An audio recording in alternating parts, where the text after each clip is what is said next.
Today, I want to take you on an unforgettable journey to the heart of one of humanity's most captivating and enduring mysteries. We will talk about a place whose name has been whispered for thousands of years, associated with legends and conspiracy theories. This place is not just a name, but a symbol of a lost paradise, a civilization beyond imagination, and a tragic monument to human hubris, the Lost City of Atlantis. So, was Atlantis merely a clever tale created by a great philosopher to teach us a moral lesson? Or was it truly the lost homeland of a real civilization, thousands of years ahead of its time, that was submerged beneath the angry waves in a single night? Fasten your seatbelts, because today, we will follow the trails of both legends and scientific facts to uncover the secret beneath the waves together.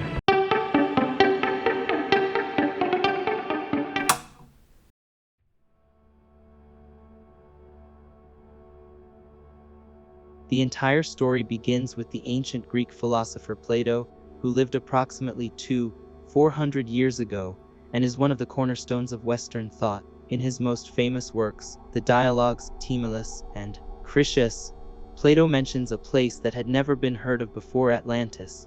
But this was not a place like any on a map.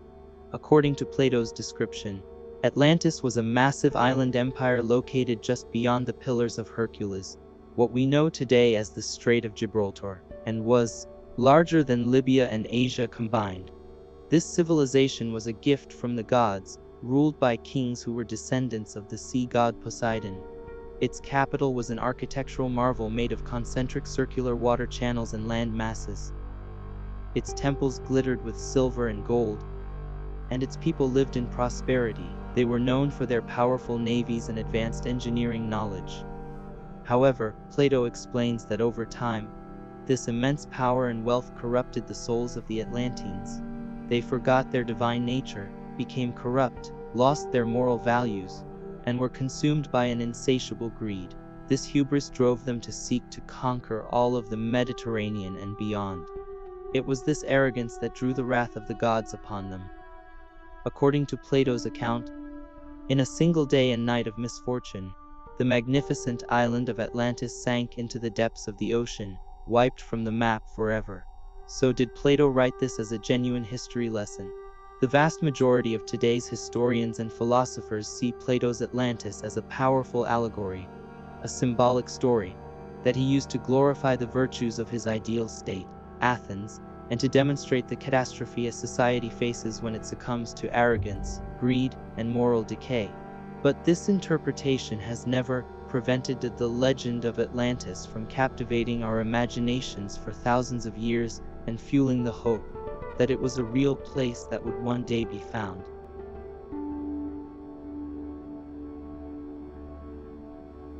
If we accept the possibility that Atlantis was real for a moment, the first and biggest question that comes to mind is, where was this city? This question has become a riddle that has occupied adventurers, respected scientists, and, of course, conspiracy theorists for centuries.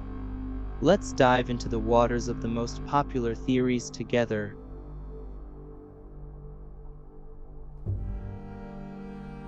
One of the most widely accepted theories in scientific circles is that the inspiration for Plato's story was the magnificent Minoan civilization that flourished on the island of Crete and was the ruler of the Aegean.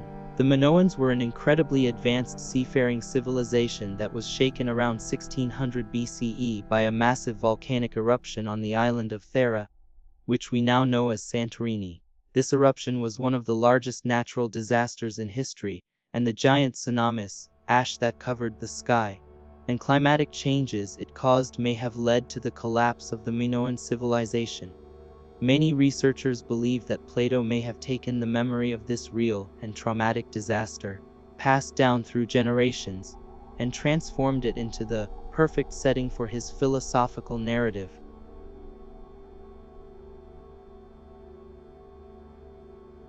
Those who take Plato's description of beyond the Pillars of Hercules literally have naturally directed their research to the mysterious expanses of the Atlantic Ocean.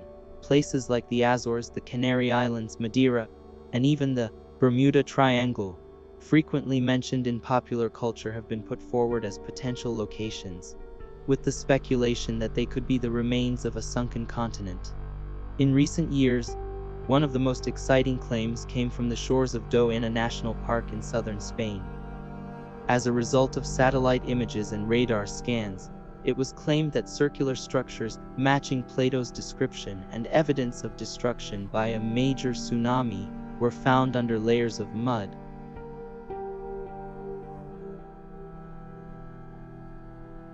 Of course, there are no limits to the imagination.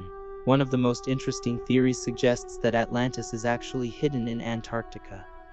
This theory, pioneered by Charles Hapgood, posits that before the continent shifted to its current icy location due to crustal displacement, it had a temperate climate and was home to an advanced civilization thousands of years ago. Other theories associate Atlantis with ancient civilizations in the Americas like the Maya and Aztec, or with the massive, circular geological formation in the Sahara Desert known as the Richet structure, which is visible even from space. However, despite all these exciting possibilities and theories, it must be underlined that to this day, no definitive, undisputed, and concrete archaeological evidence has been found that we can say, this belongs to Atlantis.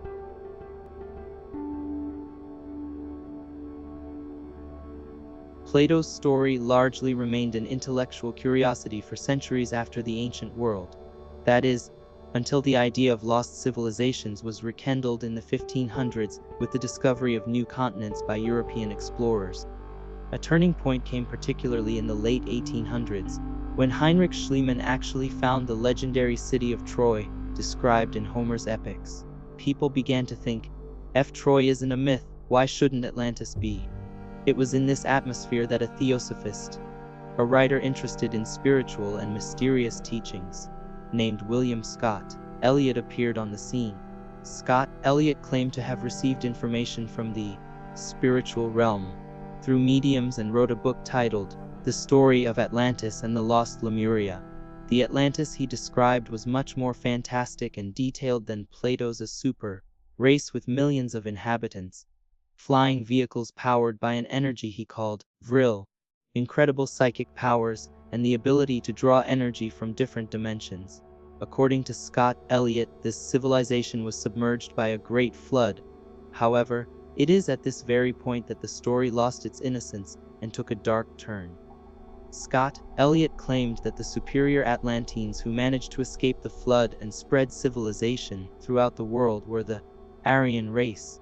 This idea was a gift for the rising colonialist and racist ideologies in Europe at the time. Colonial powers thought that engineering marvels like the pyramids of Egypt or ancient cities in South America could not have been built by the indigenous peoples they saw as inferior and primitive. The idea of a lost, superior white race coming to teach them civilization became a useful tool to validate this racist worldview. Most frighteningly, this dangerous idea was also eagerly embraced by Nazi ideologues.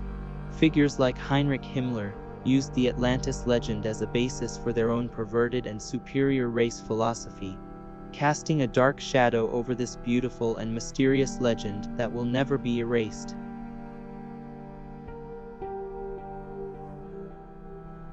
Whether real or not, the place and influence of Atlantis in popular culture are undeniable. It is no longer just a place name. It has become the ultimate symbol of a lost golden age, a technological utopia, and ultimately, the destruction brought about by human hubris. It has inspired hundreds of works, from the great writer Jules Verne's novel, 20,000 Leagues Under the Sea, where Captain Nemo explores the ruins of Atlantis, to Disney's wonderful animated film, Atlantis, The Lost Empire, that takes us all on an adventure, as well as countless video games and comic books. Atlantis continues to remind us of the desire to explore the unknown, the power of imagination, and that what is lost is always valuable.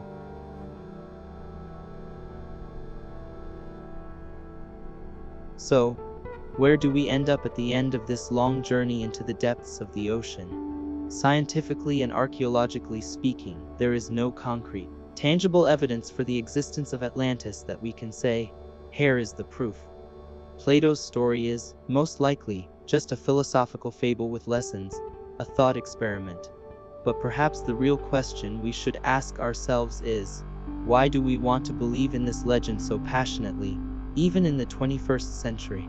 Perhaps, deep down, it's because we have a hard time believing that our own ancestors could have built those incredible pyramids, those temples reaching for the sky, and those complex cities without the help of aliens or a lost super race.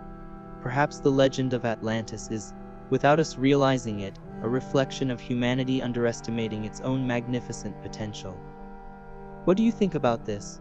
Do you think Atlantis is a reality waiting to be discovered beneath the waves, or is it just one of humanity's most enduring and beautiful legends? Thank you for watching our video. Don't forget to like and subscribe. We value your thoughts greatly. Let us know in the comments.